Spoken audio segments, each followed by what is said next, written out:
তো আজকে আহ, আপনাদের সামনে যেটা আমি উপস্থাপনা করব সেটা হচ্ছে বৈষ্ণবীয় আচরণ। বৈষ্ণবীয় আচরণের মধ্যে বিনম্রতা, বিনম্রতা, হাম্বেলনেস। আজকে সেই বিষয়ে আমরা আলোচনা করব, বিনম্রতা, হাম্বেলনেস। তো কৃষ্ণদাস কবিরাজ ঠাকুর তার চৈতন্য চৈতামৃতে তিনি বৈষ্ণবের 26টা গুণ সম্বন্ধে উল্লেখ করেছেন। তো আমি আপনাদের বলছি যে 26টা গুণ কি কি। তো প্রথম গুণ হচ্ছে দয়ালু, তারপর হচ্ছে বিদ্বেষ ভাবাপন্ন নন, তারপরে হচ্ছে সত্যকামী, সবসময় সত্য কথা বলে, আর সমদর্শী, অনেকের দোষ আছে কিন্তু তিনি খুঁজে পান না, বৈষ্ণব দোষ খুঁজে পান না আন্ডারে। তো তিনি হচ্ছেন উদার, তিনি হচ্ছেন কোমল, বৈষ্ণব হচ্ছে পবিত্র, অকিঞ্চন, সকলের মঙ্গলকারী, শান্ত, সর্বদা কৃষ্ণের শরণাগত, কোনো জড় বাসনা শূন্য, নম্র, স্থির, জিতেন্দ্রিয়, মিতহারী, মায়ার দ্বারা মোহিত নন, সকলের প্রতি সম্মান প্রদর্শনকারী, কোনো সম্মানের আকাঙ্ক্ষী নন, গম্ভীর, ক্ষমতাশালী, মৈত্রী ভাবাপন্ন। তিনি আজ্ঞাকারী, তিনি দক্ষ, তিনি মৌন। এই 26টা গুণ বৈষ্ণবের আছে। তো এই 26টা গুণ যদি একজনের মধ্যে পরিলক্ষিত হয়, যেটা শিল প্রভুপাদের মধ্যে পরিলক্ষিত হয়, গুরুদেবের মধ্যে পরিলক্ষিত হয়, তিনি হচ্ছেন প্রকৃত বৈষ্ণব। তো আমরা কিভাবে এই গুণের কিছু অংশ পেতে পারি সেই বিষয়ে আজকে আমরা কিছু আলোচনা করব। তো বৈষ্ণবদের যে 26টা গুণ আছে তার মধ্যে সবচেয়ে মহত্বপূর্ণ গুণ হচ্ছে বিনম্রতা। তো বিনম্রতাকে বলা হয়, ভগবদ গীতাতে বলা হয়েছে অমনিত্ব, অমনিত্ব, অমনিত্ব বলা হয়েছে। তো প্রভুপাদ এর মানে করেছেন হাম্বেলনেস।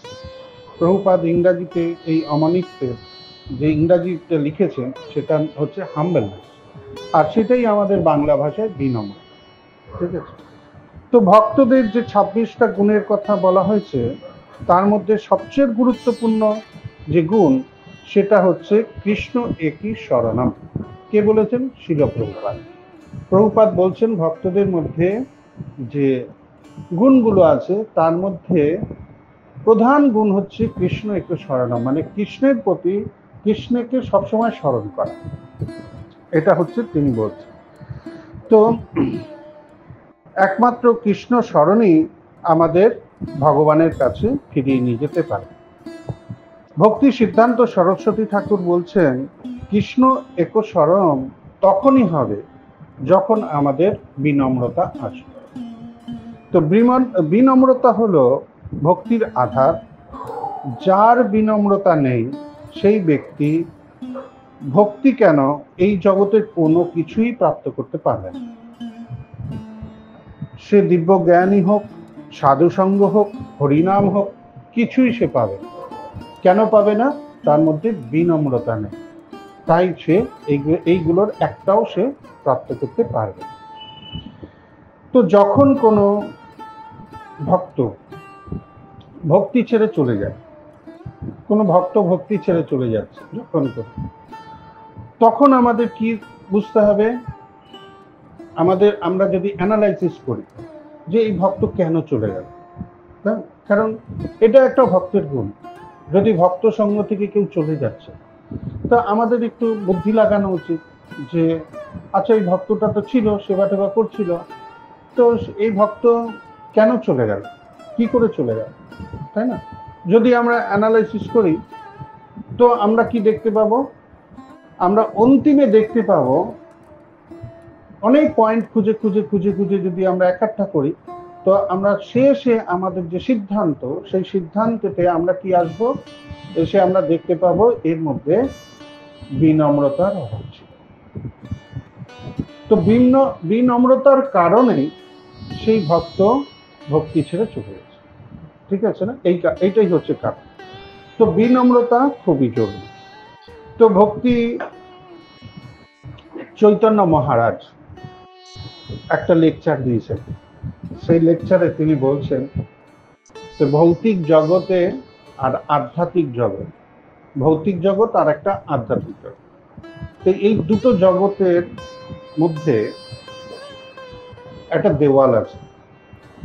এই দেওয়ালটা ভীষণ বড় দেওয়াল, এত উঁচু যে আপনি ওটাকে কোনোভাবেই পার করতে পারবেন না, কিছু সাহায্যেও পার করতে পারবেন না, এতই উঁচু আছে। আর সাইড দিয়েও ঘুরে যেতে পারবেন না, সে ব্যবস্থা নেই। কিন্তু দেওয়ালটা জড়জগৎ আর ভক্তি জগতের মাঝখানে, আধ্যাত্মিক জগতের মাঝখানে দাঁড়িয়ে আছে। তো আমাদের যদি ওখান থেকে যেতে হয়, আমরা তো আধ্যাত্মিক জগতে যাব, তো আধ্যাত্মিক জগতে যদি আমরা যাই তো আমরা কিভাবে ঢুকবো, প্রবেশ করব কি করে? তো প্রবেশ করা যাওয়ার জন্য একটা ছোট্ট ফুটো আছে, একটা ছোট্ট ফুটো আছে। তো ফুটোটার সাইজ শুনবেন? ফুটোটার সাইজ হচ্ছে চুলের 10,000 ভাগের 1 ভাগ। চুলের 10,000 অগ্রভাগের 10,000 ভাগের 1 ভাগটা কার সাইজ? আত্মার সাইজ। তো ওই ফুটোটাও না ওই সাইজেরই আছে। আচ্ছা, যদি ফুটোটা ওই একই সাইজের থাকে আর আত্মার সাইজ আর ফুটোটার সাইজও যদি এক, তাহলে কিছু কি নিয়ে ঢোকার সম্ভাবনা আছে? কিছু নেওয়া যাবে না, তাই না? খালি আত্মাই প্রবেশ করবে। তো আমি যদি কিছু নিয়ে যেতে চাই, কোনো চান্স, সব ঝরে পড়ে যাবে, তাই না? সব বাইরে পড়বে, তাই তো হওয়া উচিত। কিন্তু এটা ভেবে দেখুন, দুটোর সাইজই যদি এক হয়, তাহলে ওর মধ্যে প্রবেশ করতে গেলেও তো অনেক কষ্ট করে প্রবেশ করতে, অনেক ধাক্কা ধাক্কি মেলে বেরোতে হবে না? ওর মধ্যে ঢুকবো কি করে? দুটো সাইজই এক, তো টাইট হয়ে গেল, তো না ঢুকবে কি করে আত্মাটা ওর মধ্যে? তো মহারাজ কি বলছেন? মহারাজ বলছেন আমরা ঢুকতে পারবো যদি বিনম্রতার লুব্লিকেশন লাগানো থাকে। যদি আমরা অয়েলি হতে পারি, বিনম্রতা দিয়ে অয়েল করতে পারি আমাদের আত্মাকে, তবে আমরা ওই অয়েলের ভরসায় আমরা ওর মধ্যে প্রবেশ করতে পারব, এটা মহারাজ বলছে। তো এই জন্য আমাদের বিনম্রতা কত প্রয়োজন আছে, তো আধ্যাত্মিক জগতে যাওয়ার জন্য, সেই বিষয় ভক্তি চৈতন্য মহারাজ একদিন লেকচারে এটা বলছে। তো প্রভুপাদ বলতেন ভক্তিতে কেউ আসতে পারে, আবার ভক্তি থেকে কেউ চলেও যেতে পারে। তো কেউ আসতে পারে, কেউ চলেও যেতে পারে, কারণ এই দেখুন দরজা খোলা আছে, নিচের দরজাটা দেখুন খোলা আছে, কেউ আসতেও পারে আবার কেউ চলেও যেতে পারে, তাই না? ভক্তিটাও এরকম, কেউ আসতেও পারে, কেউ নিজের ইচ্ছায় চলেও যেতে পারে। কিন্তু কেউ যদি টিকে যায়, তো শিল প্রভুপাদ বলছে এইটাই হচ্ছে বড় চিন্তার বিষয়। সে এত ঝড় ঝামেলাতে সে টিকে আছে, এইটাই খবর। ভক্তি থেকে আসলো আর ভক্তি থেকে চলে গেল, ওটা খবর না। খবর ওটা যে এখনো পর্যন্ত টিকে আছে, ওইটাই খবর, ওইটাই হেডলাইন, ব্রেক নিউজ, ওইটাই ব্রেক নিউজ, ঠিক আছে না? শিল প্রভুপাদ এটা বলছে। তো প্রভুপাদের দুজন শিষ্য প্রভুপাদকে বলছেন, প্রভুপাদ আমরা তো সব মায়ার দ্বারা আক্রান্ত, তো প্রভুপাদ কি করে আমরা মায়া থেকে বাঁচবো? আপনি তো কেমিস্ট্রি স্টুডেন্ট ছিলেন, আপনি তো, আপনার তো একটা প্রয়াগ ফার্মেসি ছিল, এইসব ছিল, তো আচ্ছা আপনি কোনো কেমিক্যাল দিয়ে, একটা ফর্মুলা দিয়ে আপনি একটা টনিক ফনিক কিছু বানাতে পারেন প্রভুপাদ, যেটা খেলে মানে আমাদের মায়ার থেকে মুক্তি হতে পারে? তো প্রভুপাদ বলে হ্যাঁ আছে, করা যায়। সেটা তিনি কি বলছেন? তিনি বলছেন তিনাদপি শুনিছ তোররূপী সহিষ্ণু অমানিনা মানদেনা। এই 4টে কেমিক্যাল প্রোডাক্ট আছে, এটা কিন্তু একটু মিলানো যায়, মিলিয়ে সুন্দর একটা টনিক তৈরি হবে। আর এই টনিকটা যদি কেউ গ্রহণ করে, তবে তার মায়া মুক্তি হয়ে যাবে, তার আর কোনো চিন্তা নেই। তাই এইভাবে শিল প্রভুপাদ বলছেন। তো গৌর গোবিন্দ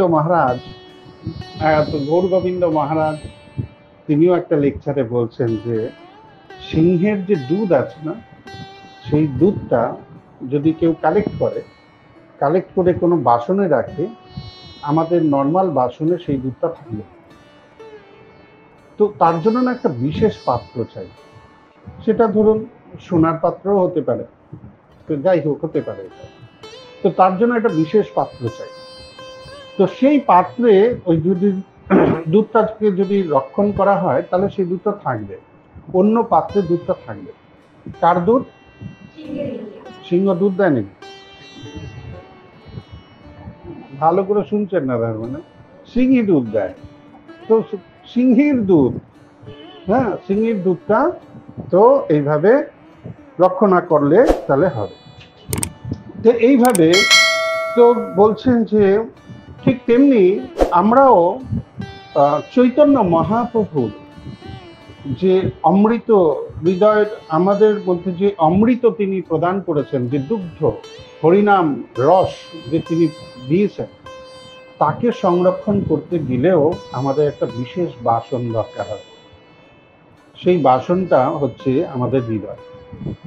সেই হৃদয়টা যদি যে কোনো হৃদয় ওটা থাকবে না, আবার সেই হৃদয়ের মধ্যে আবার একটা প্রলেপ লাগাতে হবে। সেই প্রলেপটা কি? তৃণাদপি শুনেছ না, তররূপী সহিষ্ণু না, অমানিনা মানে। এই প্রলেপ যদি হৃদয়ের মধ্যে লাগানো থাকে, তবে গিয়ে চৈতন্য মহাপ্রভুর যে জ্ঞান, চৈতন্য মহাপ্রভু সিংহ, সেই সিংহী, সেই তার যে দুগ্ধ, সেই অমৃত রস আমাদের হৃদয়ে থাকতে পারে। আর না হলে কিন্তু কোনো সম্ভাবনাই থাকছে না। তাই আমাদের চারটি জিনিসকে আমাদের খুব ভালো করে জানতে হবে। তো তৃণদপি শুনেছে নাতে কৃষ্ণদাস কবিরাজ ঠাকুর বলছেন, একে এই তৃণদপি শুনেছে নাকে ভক্তকে কণ্ঠীমালার মতো রাখতে হবে। কণ্ঠীমালা যেরকম আমরা তুলসী মহারানীকে রেখেছি না, কৃষ্ণদাস ঠাকুর বলছেন, তো কৃষ্ণদাস কবিরাজ ঠাকুর বলছেন যে আমরা যেন এটাকে কণ্ঠীমালার মতো রাখি, তবেই আমরা এটার সঠিক ব্যবহার করতে পারব। তো দেখুন, আমাদের যে কণ্ঠীমালার মতো রাখতে বলেছে, কিন্তু আমরা দেখুন কি করছি, আমরা কত বছর আগে দীক্ষা নিয়েছি, কতজনের কত কত বছর হয়ে গেছে, তাই না? সেই মালা গুরুদেব দিয়েছিলেন, সেই মালাটা সাদা রঙের ছিল, সেই মালাটা এখন কালো হয়ে গেছে। ঘষতে ঘষতে ঘষতে ঘষতে কত ময়লা যে ওইটুকু মালা গ্রহণ করেছে, তবুও হৃদয়ের ময়লা ছাপ হয়নি। হরিনাম তো করছি না তা না, হরিনাম করছি, মালা কালো হয়ে গেল, কত গুটি ভেঙে গেছে, আবার নতুন মালা নিতে হয়েছে, কত কাণ্ড হয়েছে, কিন্তু হৃদয়ের ময়লা কি সাফ হয়েছে? হৃদয়ের ময়লা সাফ হয়ে একই জায়গায়। সেই জন্য কৃষ্ণদাস কবিরাজ ঠাকুর বলছেন এটাকে কণ্ঠী মালার মতো যত্ন রাখতে হবে। যেমন কণ্ঠে আমাদের মালা আছে, সেরকম ভাবে রাখতে হবে, একে ভুললে চলবে না। তো এইভাবে তৃণদপি শুনেছে না হওয়ার মতো হতে হবে। আর বৃক্ষের মতো সহিষ্ণু হতে হবে। বৃক্ষের জল ঝরে, বৃক্ষ দাঁড়িয়ে আছে, বৃক্ষতে দেখুন কিরকম বৃক্ষ আছে। আপনারা চন্দন গাছ শুনেছেন না? চন্দন গাছের গুণ দেখুন কিরকম। ও তো একটা বৃক্ষ, ওকে কাটতে যাবে কুড়ুল দিয়ে, ও কুড়ুলটাকেই গন্ধ করে দেবে, আচ্ছা, ওই কাঠটা যদি নিয়ে এসে যদি কাউকে মরা বা কোনো দেহকে জ্বালানোর জন্য লাগবে, ওই পুরো বাতাসকে বন্ধ করে দেবে, ঠিক আছে? আচ্ছা, যদি আপনি ওটাকে নিয়ে পাথরে ঘষবেন, ওর যে লিকুইড সেটাকে বন্ধ করে দেবে, ঠিক আছে? কিন্তু ওকে কি করছে? কুড়ুল দিয়ে কেটে আনছে, কিন্তু ওর স্বভাবও ছাড়ছে না, তাই না? তো এটা হচ্ছে বৈষ্ণবের গুণ। যে কোনো পরিস্থিতিতেই বৈষ্ণব থাকতে পারে, কিন্তু বৈষ্ণবের যে গুণ আছে সেই গুণটাকে সে ছাড়ে না কোনো সময়। আর আমরা কি হচ্ছে, যখন যেই পরিস্থিতি হচ্ছে সেই পরিস্থিতিতে মিশে যাচ্ছে।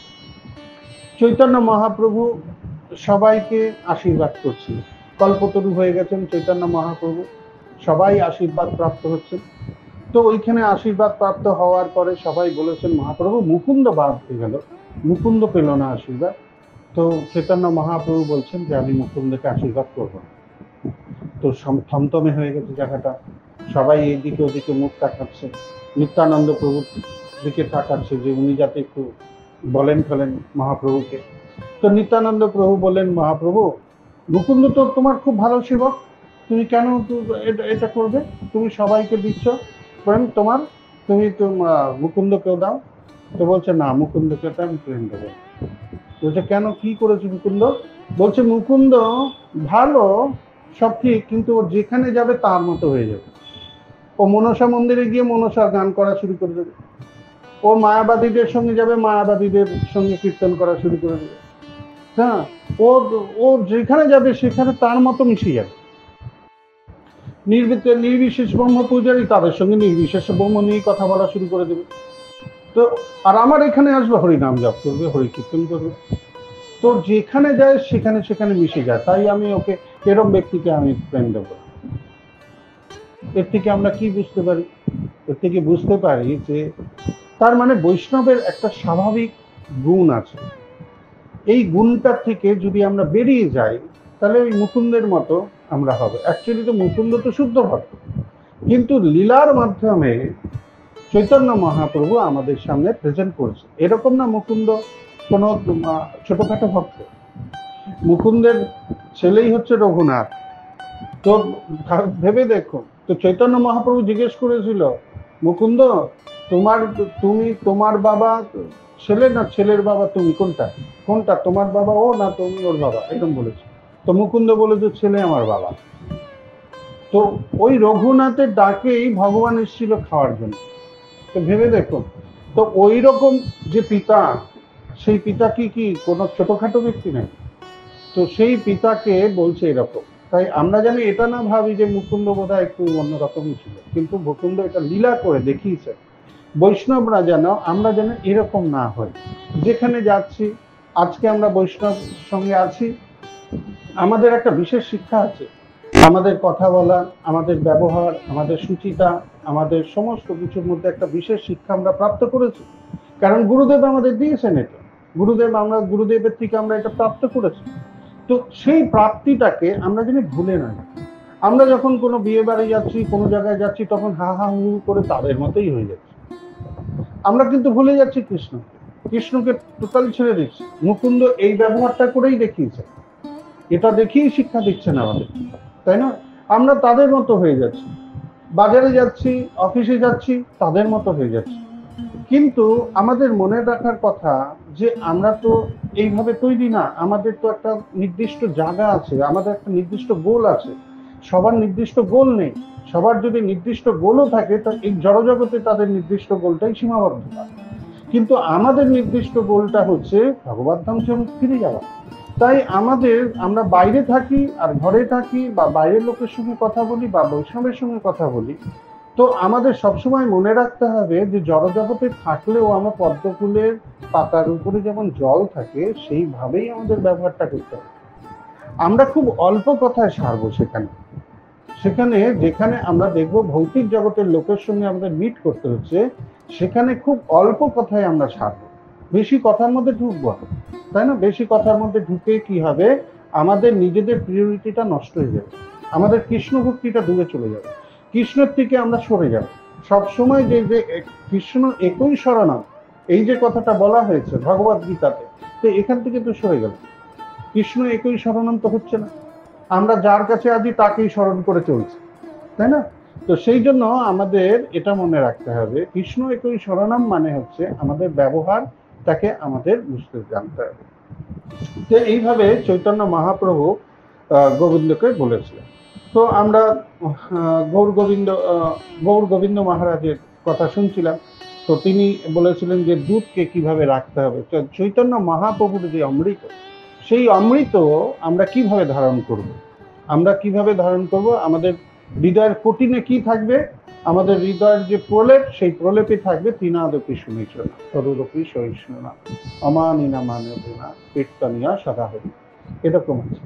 তো সেখানে বৃক্ষের মতো আমাদের সহিষ্ণু হতে হবে। বৃক্ষ ফল দেয়, মাথা ঝুঁকিয়ে দেয়, মাটিতে নিচু করে দেয়। মানুষ ইট মারে গাছকে, কি ফল নেবে? আর তার পরিবর্তে কি ওই ইটটাকে ওর দিকেই ছুঁড়ে মারে না, ও তাকে ফল দেয়। কত দয়ালু না? তো ও তাকে ফল দিচ্ছে বিনিময়ে, তাই না? চন্দন কাঠ কাটছে কুড়ুল দিয়ে, কুড়ুলটাই গন্ধ হয়ে যায়। ওর কত গুণ, কুড়ুলটাকেই গন্ধ করে দিচ্ছে। তো এইভাবে আমাদের সবসময় বৈষ্ণবীয় চিন্তা ভাবনার মধ্যে থাকতে হবে। তাই বলছে গৌর গোবিন্দ মহারাজ যে এই চারটে কোয়ালিটিকে আমাদের আমাদের এমনভাবে আমরা যেন এমনভাবে সঙ্গ করি এই চারটে কোয়ালিটিকে নিয়ে, যাতে আমাদের জীবনের উত্তর আমাদের জীবনটা ভগবত ভক্তির দিকে উন্নতি সাধন করতে পারে এইভাবে। তো আর অমানি না মানে আমাকে কেউ যদি মান নাও দিচ্ছে তাহলে সম্মানের অপেক্ষা না করা, সম্মান না পাওয়া, সম্মান পাচ্ছে না, সম্মান করছে না।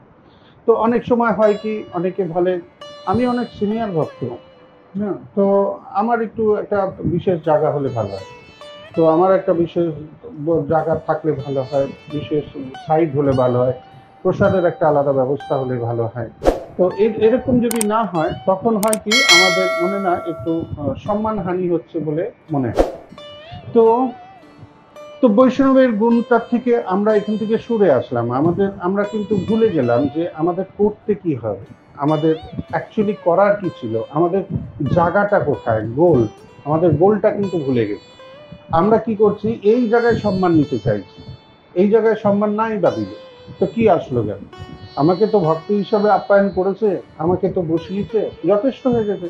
যদি নাও বসায় তো আমি নিজে নিজে গিয়ে বসবো, আমারও তো অহংকার কিসে, তাই না? তো অহংকার যদি হয়ে গেল, অহংকার মানে হচ্ছে অহংকার আমাদের আইডেন্টিটি প্রদান করে অহংকার। অহংকার কিরকম আইডেন্টিটি প্রদান করে, আমি পিতা, আমি মাতা, আমি ইঞ্জিনিয়ার, আমি ডাক্তার, এরকম যখন আমাদের অহংকার স্ট্রেট করে দেয় ভিতরে, এরকম ভাবে নিজেকে তৈরি করে দেয় অহংকারটা, তখন না আমাদের ব্যবহারগুলো ওই রকম হয়ে যায়। আমি অনেক উচ্চ পদস্থ লোক, তাই তার না চলন চালন ব্যবহারগুলো অন্যরকম হয়ে যায়। আর খুব নিম্নস্থানীয় লোক, তারও চলন চালন আলাদা হয়ে যাবে। কেন এটা হয়? অহংকার কি করে, আমাদের আইডেন্টিটি ফিক্স করে। তো সেই জন্য আমাদের যে ব্যবহারটা, সেই ব্যবহারটাও চেঞ্জ হয়ে যায় আমাদের মধ্যে। তাই আমাদের ভাবতে হবে যে তৃণদপি শুনিছে না বলছে প্রভুপাদ, আর তরুরূপী সহিষ্ণু না, অমানি না মানে মান সম্মানের চিন্তা না করা। কে আমায় মান সম্মান দিল কি না দিল সেটা বড় কথা না, যেতে তো হবে ভগবান, করতে তো হবে আমাকে। অন্যে কি দিল না দিল সে তো হবে না, আমার অ্যাকাউন্ট আমাকেই ভরতে হবে। অন্যে কি দিল, কে বসালো, কে মালা পরালো না পরালো, মালার মধ্যে তো পোকাও আছে, মালা পরলে তো হবে না, দেখতে তো ভালো লাগে মালা পরিয়েছে, এর মধ্যে পোকা আছে, ওইটা যখন কাটবে তখন কাকে কাটবে, তাই না? ফুলেও তো মালা আছে, ফুলেও তো কাঁটা আছে, ঠিক মতো যত্ন করে না ধরলে তো কাঁটাটা হাতে লাগবে, তাই না? সাবধানতা বজায় রাখতে হবে। এই না মালা পরিয়ে দিল তো উপরে চড়িয়ে দিল, পড়লে বাবা তোমারই কোমর ভাঙবে, অন্যের ভাঙবে না, যে পড়ালো তার ভাঙবে না, যে পড়ে হি করে বসে থাকবে তার পড়বে, তার কোমর ভাঙবে। তাই অমানি না মানদে না, তাই মান সম্মানের চিন্তা না করা, যে আমি এসছি আমায় মালা পরানো হলো না, আমি এসছি কই আমার প্রসাদের ব্যবস্থা আগে হলো না, আমি এসছি কই বিশেষ কিছু ব্যবস্থা থাকলো না, এগুলো হচ্ছে মান পাওয়ার, সম্মান পাওয়ার একটা প্রচেষ্টা। তো এরকম যদি প্রচেষ্টা থাকে তাহলে মনে রাখতে হবে দেওয়ালের ফুটোটা কতটা, চুলের অগ্রভাগে 10,000 ভাগের 1 ভাগ, কিছুই যাবে না। আর যদি কিছু থাকে ঝোলা ফোলা, এইদিকেই থাকতে হবে, আর ঢোকা যাবে। তার মানে কি হচ্ছে, আমাকে এখানেই ছাড়তে হবে না, ওইগুলো কে মান সম্মান করলো না করলো বয়ে গেল।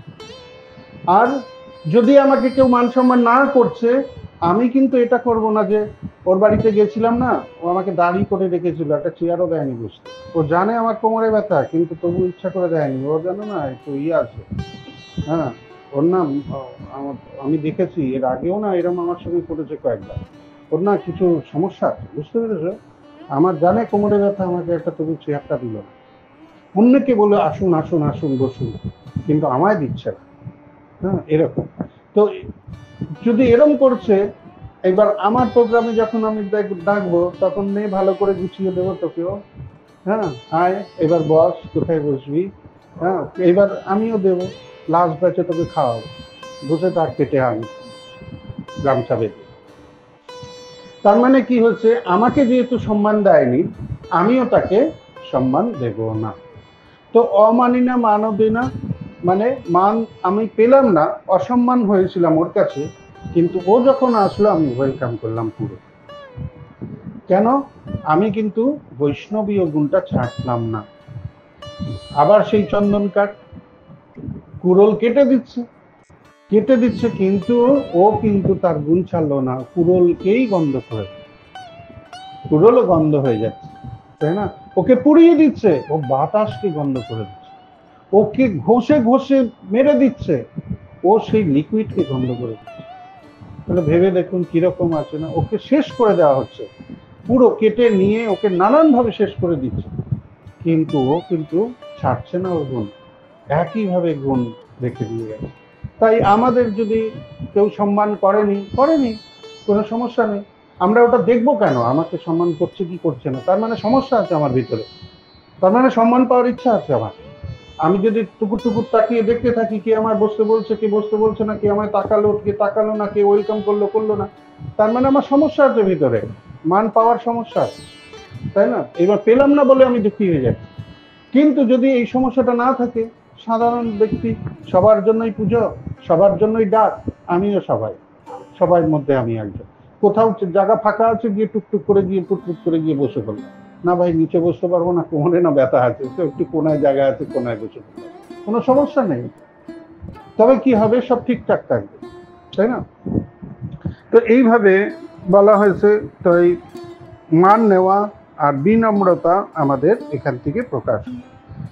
তো শিক্ষা অষ্টকমের এই শ্লোকটা আপনারা জানেন না, শিক্ষা অষ্টকম থেকে আপনারা পড়েন না সকালে শিক্ষা অষ্টকম, তো এই শ্লোকটার 3য় নম্বর শ্লোক আসে। তো প্রভুপাদ বলছেন ভজন ক্রিয়া, শ্রদ্ধা সাধুসঙ্গ ভজন ক্রিয়া অনর্থ নিবৃত্তি, এই দুটো হচ্ছে, এই যে চারটে মানে শ্রদ্ধা সাধুসঙ্গ ভজন ক্রিয়া অনর্থ নিবৃত্তি, এই চারটে হচ্ছে ওই দুটো শ্লোকের মধ্যে আছে, মানে 1 আর 2 শ্লোকে, আর এটা হচ্ছে 3য় শ্লোক। আর 3য় শ্লোকের মধ্যে কি আছে, 3য় শ্লোকে বলছে যে এই অমানিনা মানদেনা কীর্তনেনা সদাহ, এটা আছে। তো শিল প্রভুপাদ বলছেন এটা করতেই না সবাই হাঁপিয়ে যায়, এই তৃণদপি শনি চেনা তোররূপী সহিষ্ণু না, এই করতে গেলেই সব খাওয়া, মানে সব ভক্তি মানুষের মতো উড়ে যায়, মানে এটা করা ভীষণই কঠিন, এটাকে যে মেনে রাখা ভীষণই কঠিন। কেউ আমায় ধাক্কা মেরে ফেলে দিল, তার বিনিময়ে আমি তাকে কিছুই বললাম না, উঠে ছেড়ে চলে গেলাম, বাবা এ তো আমার দ্বারা হবে না ভাই, হ্যাঁ দেব দুখানা ঘষে ভালো করে, তবে তো, হ্যাঁ না হলে ও তো রোজ করবে এরকম, তো একদিন তো ভালো করে ঘষে দিতে হবে ওকে। তো এই যে জায়গাটা, এই জায়গাটা ভীষণ শক্ত, এই ভৌতিক জগতে কি যেভাবে হবে এ ভগবানই মালিক। তবুও গুরুদেব আছেন, আশা ওইটাই আছে, প্রভুপাদ আছেন, আশা ওইটাই আছে, আর আমরা ভক্ত সঙ্গে আছি, এটাই আশা আছে। তো শিল প্রভুপাদ বলছেন 4 নিয়ম ভালো করে পালন করো, 16 মালা জপ করো, ভগবানকে ভোগ নিবেদন করে প্রসাদ পাও, ভক্ত সঙ্গে থাকো, ভক্ত সঙ্গের বাইরে থেকো না, আর ইস্কন ছেড়ে যেও না, আমি তোমাকে নিয়ে চলে যাবো ভগবান। প্রভুপাদ এটা বলেছে। তো এত কিছু আছে জানছি, চেষ্টা করব আমরা, তাই বলে এটা না, চেষ্টা করব, যদি না পারবো প্রভুপাদ তো আছে, প্রভুপাদ বলেছে গেটে দাঁড়িয়ে থাকবে, বলেছে পিছন দরজা দিয়ে ঢুকিয়ে, এটা বলেছে। তো প্রভুপাদ যখন আসছে কেউ, তো তখন আমাদের অত চিন্তা না করেও আমরা যদি কি করব, আমরা যদি ইনস্ট্রাকশনগুলোকে একটু ফলো আপ করে যতটা পারি শুদ্ধতা নিয়ে আসা যায়, ততটা আমরা যদি শুদ্ধতা থাকি ভালো। তো তৃণদপি শুনেছে না, মানে হচ্ছে একবার কি হলো, একবার সমুদ্রদেব গঙ্গাকে বলছে, গঙ্গা তুমি তো আমার কাছে অনেক জল পাঠাও, আর সাথে সাথে বড় বড় বৃক্ষ সব আমার মধ্যে ফেলে দাও, নিয়ে আসো, কিন্তু তোমার যে দুপারে যে ঘাস আছে, বড় বড় ঘাস আছে, তো কিছু ঘাসও নিয়ে আসো, খালি বড় বড় গাছ তুলে নিয়ে আসো। তো গঙ্গা মাতা বলছেন সমুদ্রদেব, আমি যখন দুর্বার গতিতে বইতে থাকি তখন যে আমার সামনে দাঁড়িয়ে থাকে তাকেই আমি উপরে তুলে নিয়ে চলে আসি, কিন্তু ওই ঘাসদের তুলতে পারি না, কারণ ওরা না মাথা নিচু করে নেয় আর আমার জল উপর দিয়ে চলে যায়। আর তারপরে আমি যখন ছোট হয়ে যাই তখন ওরা দাঁড়িয়ে যায়। তো এদের জন্য আমি না ওকে আনতে পারি না। তো একে বলছে গৌর গোবিন্দ মহারাজ বলছেন এই হচ্ছে তৃণরূপী সুনিচার, তৃণর মতো সুনিচার। আমাদের ভক্তদের জীবনে অনেক ঝড় আসে, ভক্তি করতে গিয়ে অনেক ঝড় আসে, পরিবারের থেকে আসে, পাড়াপড়শি থেকে আসে, আত্মীয় স্বজনের থেকে আসে, নিজের ঘরের থেকেও আসে, এরকম অনেক ঝড় আসে। কিন্তু যদি আমরা সেই ঝড়ের মধ্যে দাঁড়িয়ে মোকাবিলা করতে চাই তাহলে কি হবে? ভেঙে যাবে, ভেঙে যাবে। তো যখন এরকম ঝড় আসবে তখন যদি এই গাছের ডাল ভাঙে কেন? ওই কারণে সুপুরি গাছকে ভেঙে পড়তে দেখেছেন কোনো সময়? সুপুরি গাছও কত লম্বা, কিন্তু ভেঙে পড়ে না। তার যেই ঝড় আসবে না অটুই নিচু হয়ে যাবে, আর ঝড় উপর দিয়ে চলে যাবে, একদম ধনুকের মতো বেঁকে মাটিতে নিচে চলে যাবে, একদম চলে যাবে। আর আম গাছের ডাল, জাম গাছের ডাল, তাল গাছ, ধূপ ধাম করে ওরা ব্রেন মানে মাথা ঝুঁকাতে জানে না। তাই এর থেকে শিক্ষা হচ্ছে যে কোনো পরিস্থিতিতে আমাদের মনে রাখতে হবে আমাদের মাথাটা ঝোঁকানো ভীষণ প্রয়োজন। মাথাটা যদি না ঝোঁকায় তাহলে কৃপা পাওয়া যায়। তো কৃপা যদি পেতে হয় মাথা ঝোঁকাতে হয়। তো এটা হচ্ছে আমাদের প্রমাণ করে এইভাবে। তাই সমুদ্রদেবকে গঙ্গা দেবী এইভাবে বললেন। এরপরে আমরা দেখব যে প্রভুপাদ আর একটা বলেছেন পরমত বেগ। পরমত বেগ কথার অর্থ হচ্ছে পরের মতকে গ্রহণ করা, পরের মতকে গ্রহণ করা। পরের মতকে গ্রহণ করা মানে হচ্ছে যে নিজের মত আছে, কিন্তু পরের মত যিনি আছেন তিনি যদি শ্রদ্ধালু ব্যক্তি হন, তিনি যদি উচ্চ পর্যায়ের ব্যক্তি হন, তো নিজেরটাকে ছেড়ে দিয়ে ওনার মতটাকে গ্রহণ করলে আমাদের জীবনের উন্নতি হবে। এটা হচ্ছে পরের মত গ্রহণ করার বিষয় ছিল প্রভুপাদ বলছেন। তো অনেক বুদ্ধিমান ব্যক্তিরা আছে, শিল প্রভুপাদ বলছেন অনেক বুদ্ধিমান ব্যক্তিরা আছে, তারা কি করে, তারা অনেক বুদ্ধি আছে তাদের, কিন্তু তারা না গুরুর সঙ্গে থাকতে পারে না শেষ পর্যন্ত। তাদের গুরুর সঙ্গে শেষ পর্যন্ত তারা থাকতে পারে না, গুরুর সম্পর্ক ছিন্ন হয়ে যায়। তার কারণ হচ্ছে যেহেতু তারা জ্ঞানী, তাদের অনেক বুদ্ধি আছে, অনেক জ্ঞান আছে, তো গুরু যখন কিছু বলে, কিছু বলতে থাকেন গুরুদেব, তখন কি হয় না, ও সবকিছু মেনে নিতে পারে, গুরুদেবের বাণীটাকে পুরোপুরি মেনে নিতে পারে। আর মেনে নিতে না পারবার জন্য তখন ওনার মধ্যে এই চিন্তনটা আসে, হ্যাঁ গুরুদেব আমার আছে ঠিক কথা, কিন্তু উনি না সব বিষয়ের ব্যাপারটা জানেন না। কিন্তু শাস্ত্রই বলছে না, শাস্ত্র বলছে ভগবানই গুরু হয়ে আসেন এখানে। আর ভগবান কথার অর্থ হচ্ছে ছটা ঐশ্বর্য পূর্ণ রূপে আছে, তার মানে জ্ঞানও পূর্ণ রূপে আছে। তো জ্ঞান যদি পূর্ণ রূপে থাকে আর গুরু হয়ে যদি ভগবানই আসেন, তাহলে গুরুর কাছে জ্ঞান নেই, পূর্ণ জ্ঞান নেই, এটা ভাবা তো বোকামি, তাই না? এটা তো ভাবা প্রচুর বেকামি হয়ে গেল, তাই না? তাই আমাদের আপাত দৃষ্টিতে মনে হতে পারে যে গুরুদেব বোধহয় ব্যাপারটা জানেন না বা কিছু না, গুরুদেব সব জানেন, গুরুদেব সর্বজ্ঞ ব্যক্তি, তিনি সব জানেন, এভরিথিং জানেন, কিন্তু কখন কি বলতে হবে হয়তো সবসময় সব কথা বলেন না। যেমন ভগবান, আমরা যদি অফিসে টাইম মতো না যাই, তো তখন না আমাদের অফিসে অনেক পানিশমেন্টের ব্যবস্থা আছে।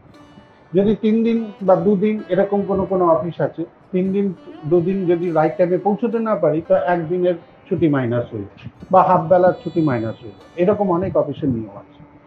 কিন্তু ভগবানের সেবায়, ভগবানের কাছে আসতে কিন্তু কোনো টাইম আমরা মেনটেন করি না, আমরা নিজেদের মতো চললাম, যখন গিয়ে পৌঁছালাম, তা আমরা ওটা করি। আর ভগবান কিছু বলেন না, ভগবান কিছুই বলছে না। ভগবান যদি বলতো তাহলে নয় হতো, কিন্তু ভগবান কিছুই বলছে না। তো গুরুদেব ওই রকম আছে।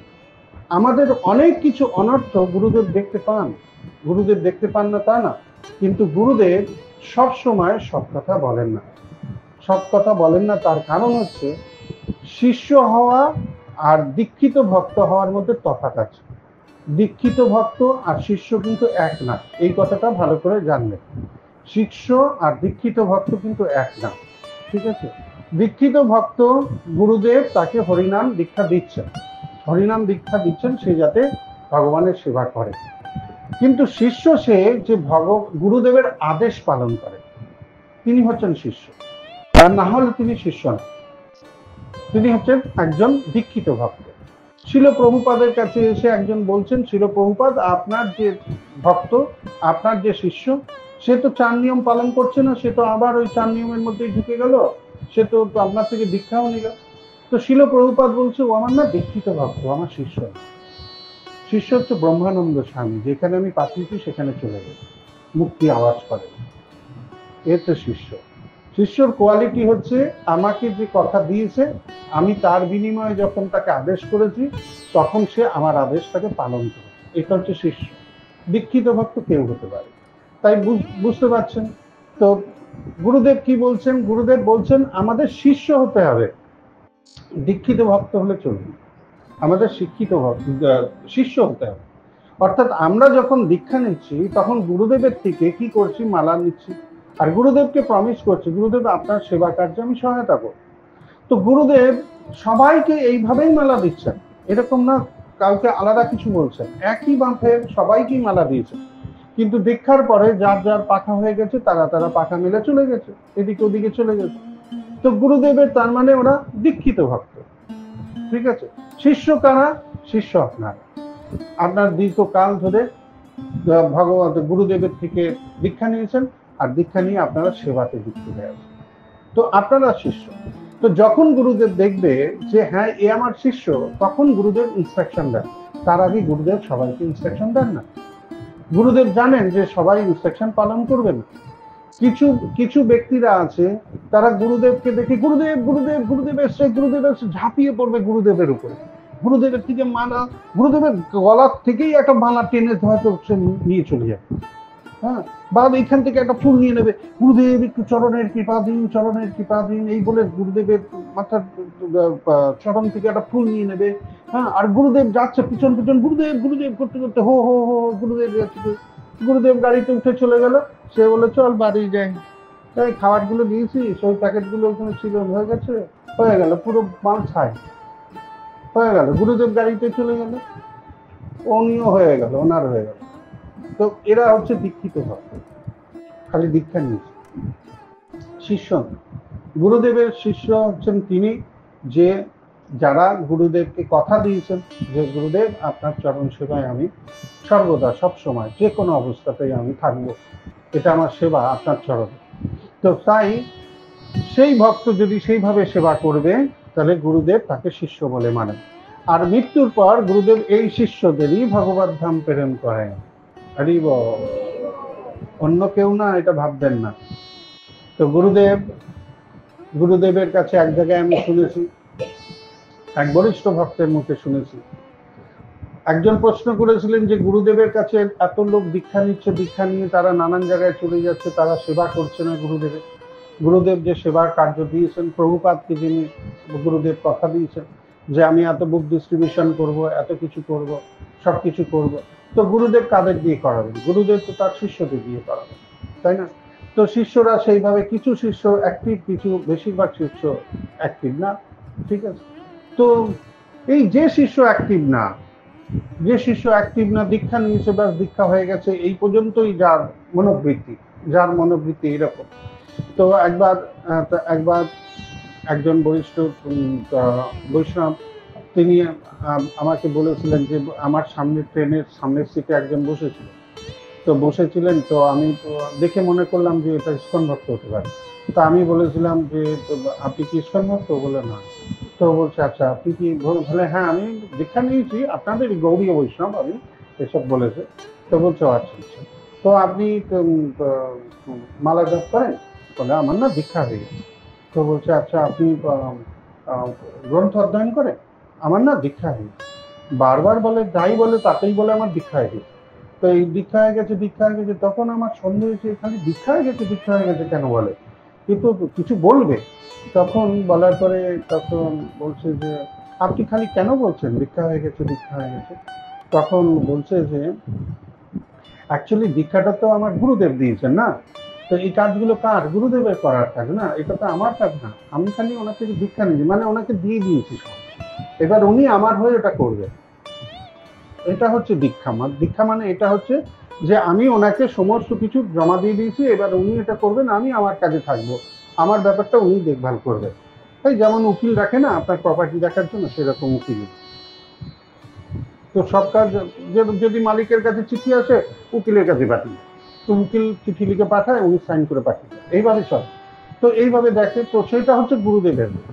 তো এইভাবে যখন হয়েছে তখন জিজ্ঞেস করা হয়েছে যে আচ্ছা, গুরুদেবকে সঙ্গে যদি এরকম ভাবে নেয়, আর গুরুদেব তো জন্ম জন্মের পাপ নিয়ে নেয়, তাহলে কি হবে? তো বলছে গুরুদেব তো জন্ম জন্মের পাপ নিয়ে নেয়, কৃষ্ণ তো বোকা না, গুরুদেব তো মহান বিনম্র, উনি তো মহান, উনি তো মহানতাই দেখান, কাউকেই উনি ছাড়েন না, উনি তো মহানতা দেখান। তো কৃষ্ণ ওরকম না। কৃষ্ণ কি করে? কৃষ্ণের ভক্তর সঙ্গে যদি কেউ ছলনা করবে, কৃষ্ণ তো ছলনা নাম্বার 1। তো কৃষ্ণ ছলনা নাম্বার 1 জানে, উনি গুরুর থেকে আলমারি থেকে সব মাল ওকে আবার ফেরত দিয়ে দেয়, যান নিয়ে যাও, জমা করে দিয়ে গেছিল গুরুকে, তোমার মাল তুমি নিয়ে। আর যখন ওই মাল সব ওর কাছে চলে যাবে, তখনও ধীরে ধীরে ধীরে ধীরে ওই ব্যাগটাও দেখবেন ওই যে খুঁটিতে ঝুলে আছে, ওই খুঁটিতেই ঝুলে থাকবে, আর ওই ব্যাগ প্রতিদিন উঠবে না হাতে। ধীরে ধীরে ধীরে ধীরে মালা জপ বন্ধ হয়ে যাবে, সাধু সঙ্গ বন্ধ হয়ে যাবে, এবার বিজনেসে মেতে উঠবে, এদিকে চলে যাবে, ওইদিকে চলে যাবে, সেদিকে চলে যাবে। আর দেখানোর জন্য, আপনাকে দেখানোর জন্য বড় বড় ফেস্টিভ বেলে দৌড়ে দৌড়ে এটা করবে, ওটা করবে, সেটা আমি ভক্তিতে আছি, ঠিক আছে, দেখো তুমি কি মনে করছো তোমার সঙ্গে নেই বলে কি ভক্তি করছি না? আমি ভক্তি করছি, এই দেখো এরকম করছি, আমি করছি। ও আপনার চোখের সামনে দৌড়াবে, কদিন দৌড়াবি, 7 দিন পরে তো রথ শেষ হয়ে যাবে, তারপরে কোথায় দৌড়াবে? তারপর নিজের কাছে দৌড়াচ্ছে। তো এইভাবে তারা মানে জবরদস্তি নিজেকে টিকিয়ে রাখবার জন্য চেষ্টা করে, কারণ মায়াদেবী তাকে অলরেডি সাইড করে দেয়, যেহেতু গুরুর সঙ্গে তারা বিট্রে করে ফেলেছে, তাই আস্তে আস্তে ধীরে ধীরে তাদের সাইড করে দেয়। এই কথাই এখানে বলছে। তো বলছে যে হাম্বেলনেস এমন একটা জিনিস, যদি না থাকে, তো মায়াদেবীর কাছেও অনেক বড় বড় হুক, নানান রকমের হুক আছে, ছোট হুক, বড় হুক, মিডিয়াম হুক, এসব আছে। তো এরকম মায়াদেবীর কাছেও আছে। তো মায়াদেবী না দেখতে থাকে কার হুক কতটা লম্বা হুক দিয়ে তো এটাকে তুলতে হবে, কত জায়গার থেকে এটাকে তুলতে হবে। তো মায়াদেবী সেই হুকগুলো তাদের লাগিয়ে দেয়। এইভাবে বিনম্রতার কথা বলা হয়েছে। তো গুরু যদিও অনেক বুদ্ধিমান, তিনি তিনি অনেক কিছু বলেন, কিন্তু যারা জ্ঞানী ব্যক্তি বা বুদ্ধিমান ব্যক্তি, তারা ভাবে যে গুরুদেব বোধহয় সব ঠিকঠাক বলছেন। তো এইভাবে একবার কি হয়েছে, ভক্তি সিদ্ধান্ত সরস্বতী ঠাকুর মহারাজ গুরুর কাছে, ভক্তি সিদ্ধান্ত সরস্বতী ঠাকুর মহারাজ, যিনি কোনো বিতর্ক সভায় কেউ ওনাকে তর্কে হারাতে পারেন, ওনাকে কেউ তর্কে হারাতে পারে। আপনি ভাবলে অবাক হয়ে যাবেন, বিদ্যাসাগরের নাম আমরা সবাই জানি না? আমাদের স্বরবর্ণ এই বর্ণ, ব্যঞ্জন বর্ণ এইসব সৃষ্টি হয়েছে, সবাই ওনাকে বিদ্যাসাগর উপাধি দিয়েছে। আর ওই সময় বিদ্যাসাগর ছিলেন, ভক্তি সিদ্ধান্ত সরস্বতী ঠাকুর ছিলেন, সেই সময় রামকৃষ্ণদেব ছিলেন, বিদ্যা শরৎচন্দ্র ছিলেন, সবাই ছিলেন সব। তো বিদ্যাসাগরকে বলছিলেন, তো ভক্তি সিদ্ধান্ত সরস্বতী ঠাকুর মহারাজ বলছে, তুমি তো বিদ্যার সাগর, তুমি 5 লাইন একটু ভগবান সম্বন্ধে বলো। 1 লাইনও বলতে পারেন। একটা সভাতে বলেছে তুমি 5 লাইন ভগবান সম্বন্ধে একটু বলো, 1 লাইন বলতে পারে। বুঝতে পেরেছো? তাই অনেক জ্ঞানী ব্যক্তি, অনেক জ্ঞানী ব্যক্তি হতে পারে এই জগতে, কিন্তু সবার মধ্যে যে আধ্যাত্মিকতা আছে, সবাই যে সেই জ্ঞান প্রাপ্ত করেছে, এটা কিন্তু সঠিক না, সেটা সবসময় আমাদের মনে রাখতে হবে। তাই অনেক জ্ঞানী থাকলেও, তাই গুরুচরণে সবসময় যদি মাথা নত থাকে তার, তবে সে কি হবে, তার মতটাকে ছেড়ে দিয়ে গুরুর মতটাকে যদি গ্রহণ করে, তবে তার জীবনের উপকার হবে। তো এইভাবে আমরা দেখেছি, ভক্তি সিদ্ধান্ত সরস্বতী ঠাকুর নিজে লিখেছেন যে বিদ্যাসাগর কিছুই বলতে পারছে না, 1টা লাইন বলতে পারে। বুঝতে পেরেছেন? তো এইভাবে অনেক বড় বড় থাকতে পারে। তো ভগবানের অনেক প্ল্যান আছে। তো গুরুদেবের অনেক প্ল্যানকে স্বীকার করে যদি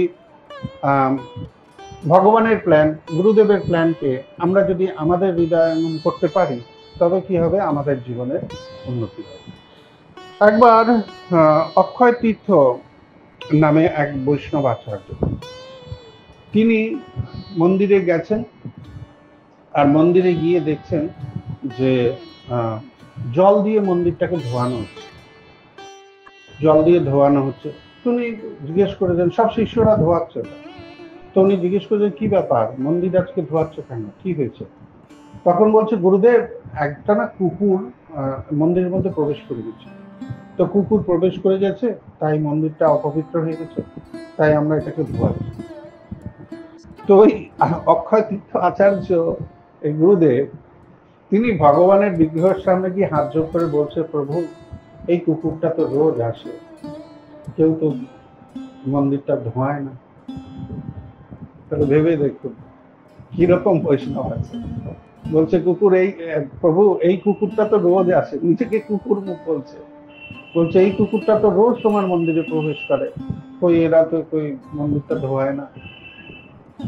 তখন যখন সবাই শুনছে, সবাই মাথা নত করে একদম চরণে পড়ে গেছে, বলছে বাপরে, কি গুরুদেব আমরা পেয়েছি, কিরম ভক্ত সে, কিরম আধ্যাত্মিকতা তার মধ্যে।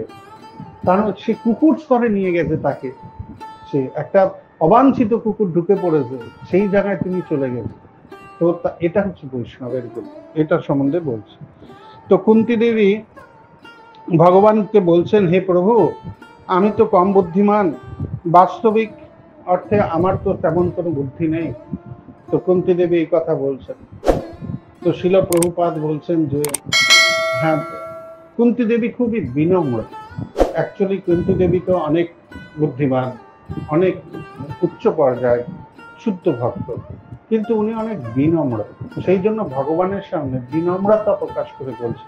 কারণ ভগবান অনেক শক্তিশালী, অনেক উচ্চ, পূর্ণ জ্ঞান সম্পন্ন, তার কাছে যদি বিনম্র না হবেন তাহলে তো আপনার কিছু করার নেই না।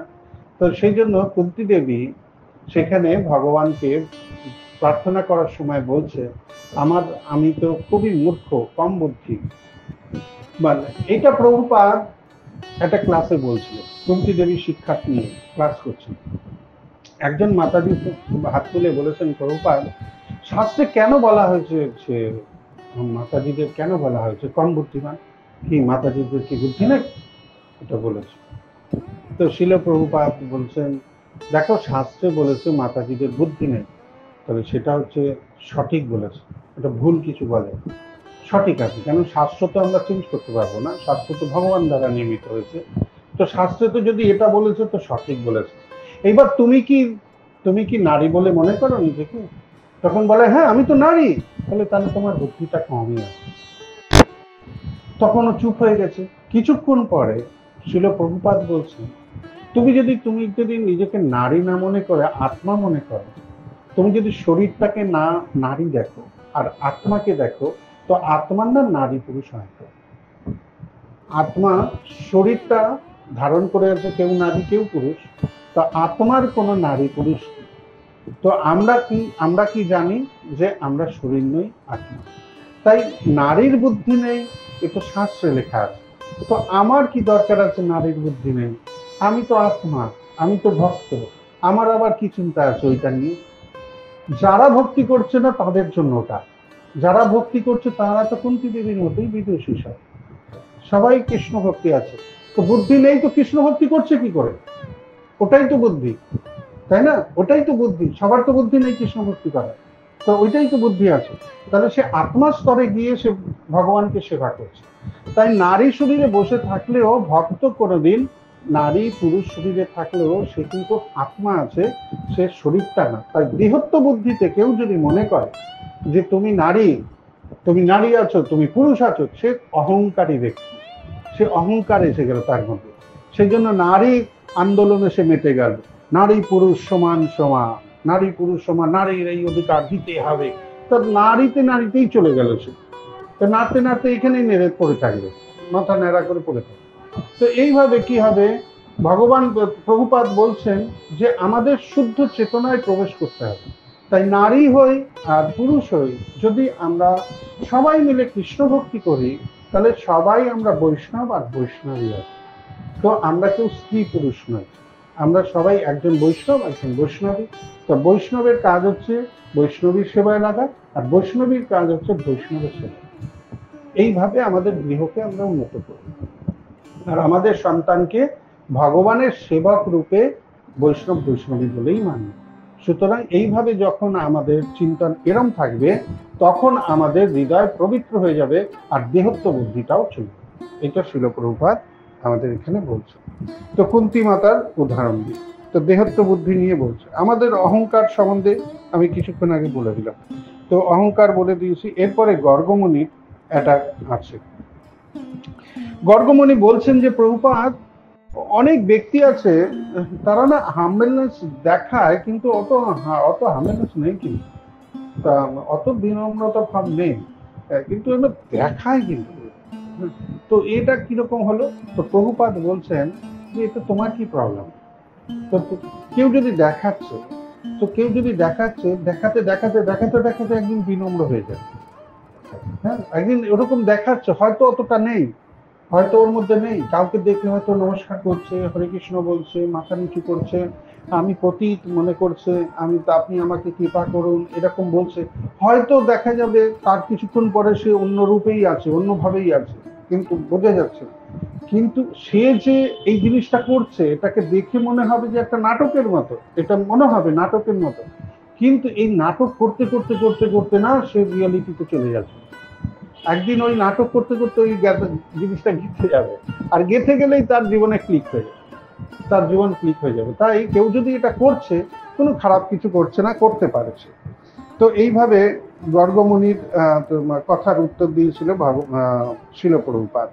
শিল প্রভুপাদ কে শিক্ষা গ্রহণ করবার আর শ্রবণ করার বিষয় বিশেষ জরুরি। সবসময় শিল প্রভুপাদ বলছেন যে শিক্ষা গ্রহণ করা বিশেষ জরুরি সবসময়, আর শ্রবণ করা বিশেষ জরুরি।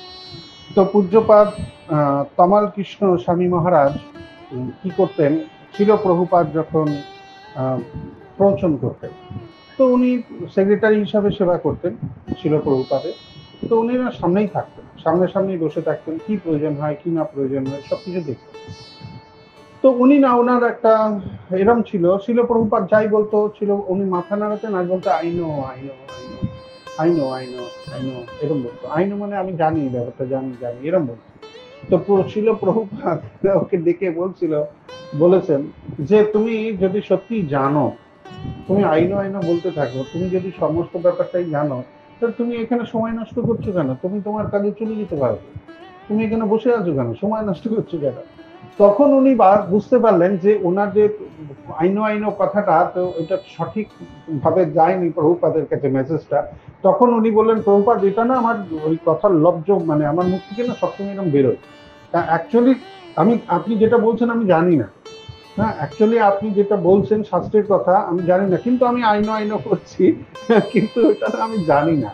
তো শিল প্রভুপাদ বলছেন এরকম হাম্বলনেস ভক্তদের মধ্যে থাকা উচিত, এই জন্য শিল প্রভুপাদ এই কথা বলছেন। তো চৈতন্য চৈতামৃতেও ভাগবতম আরো সব জায়গায় আছে। তো এরকম মনোবৃত্তি নিয়ে অনেকে মনে করে যে আমি অনেক দিন ধরে ভক্তি জীবনে আছি, তো ভাগবতম পড়ে নিয়েছি, গীতা পড়ে নিয়েছি, চৈতন্য চৈতামৃতেও পড়ে নিয়েছি, তো আমার আবার শ্রবণ করার অত কি দরকার আছে? ঠিক আছে, দেখেছে, যাই। তো সেই ব্যক্তিদের কি হয় সেটা প্রভুপাদ বলেছে।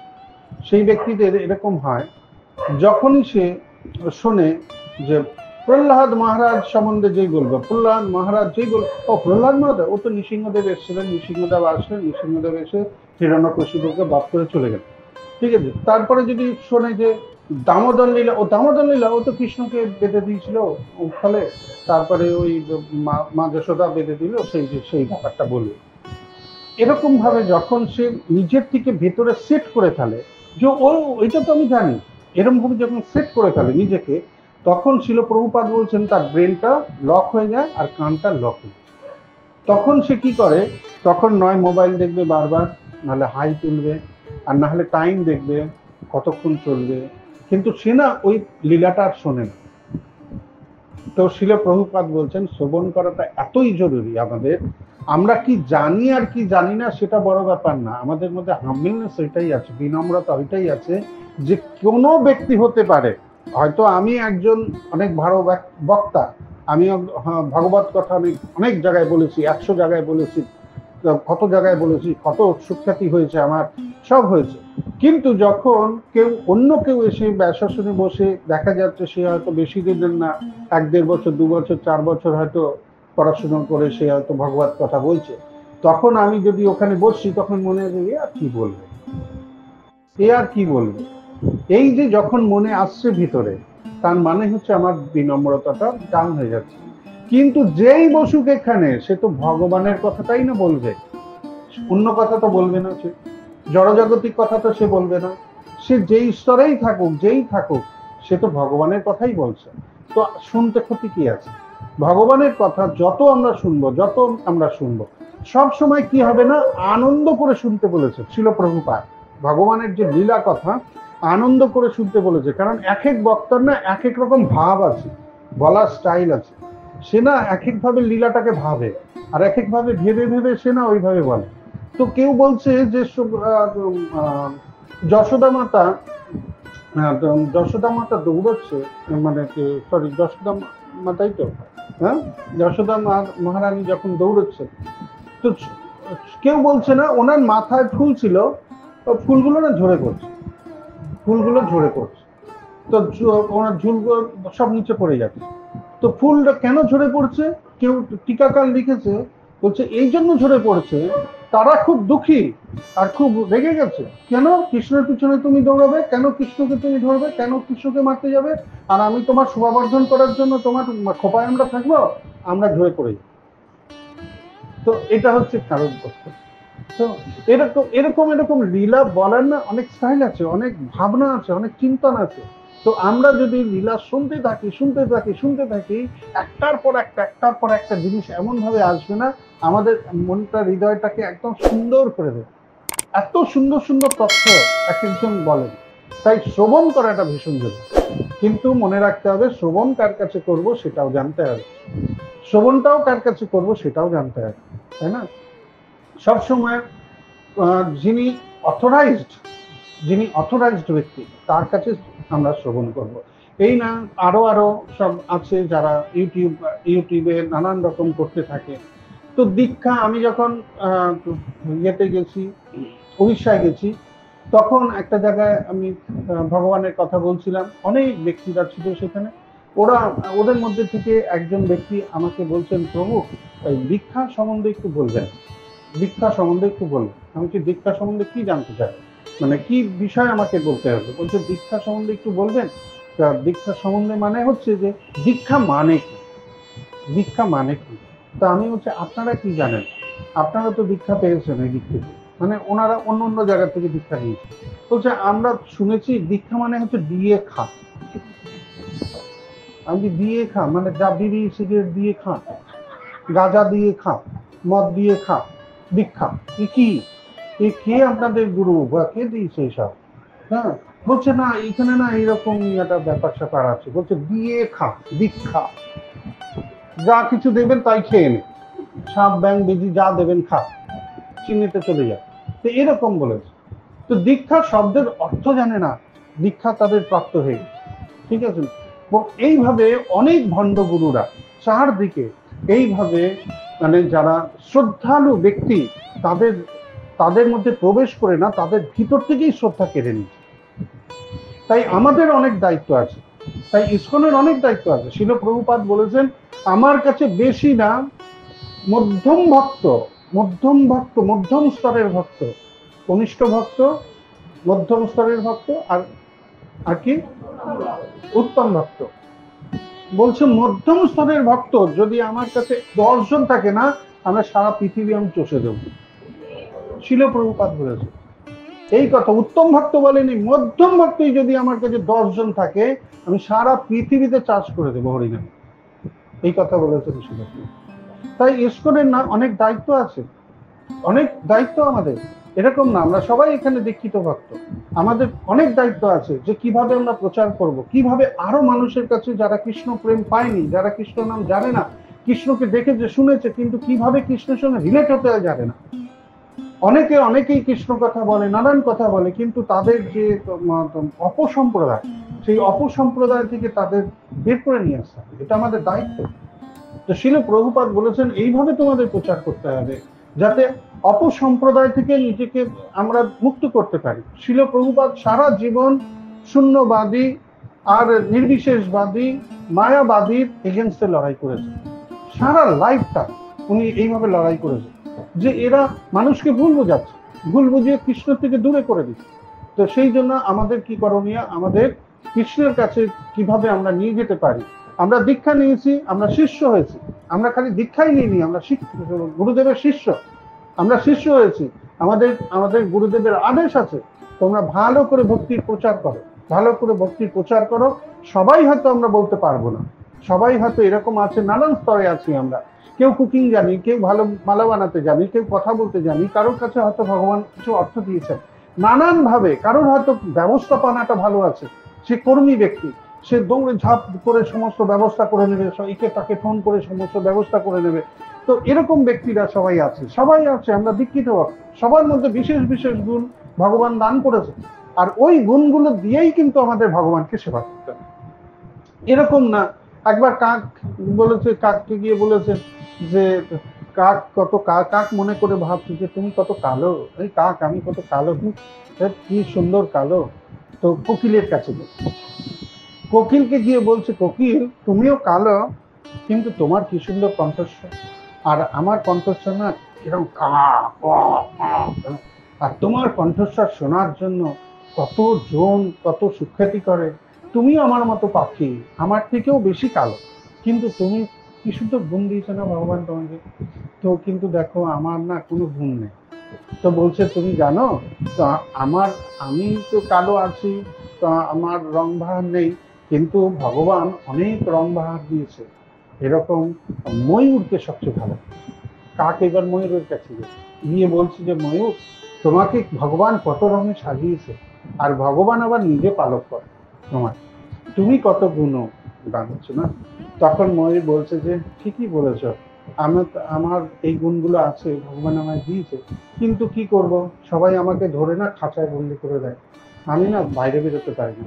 তোমার কত সৌভাগ্য, তোমায় কেউ ধরেও না, তুমি উন্মুক্ত হয়ে ঘুরছো, আমি যদি তোমার মতো হতে পারতাম কতই না আনন্দ পেতাম। তখন কাক বলছে, ও তাহলে আমারও গুণ আছে, তো তার মানে আমারও গুণ আছে।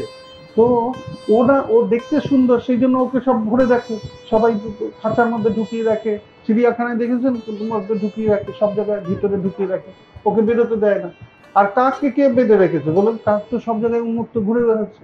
বলছে তোমার কত আনন্দ, তুমি সব জিনিস দেখছো বুঝছো, কত আনন্দ নিচ্ছ, কিন্তু আমরা তো সেই সুযোগ পাচ্ছি না।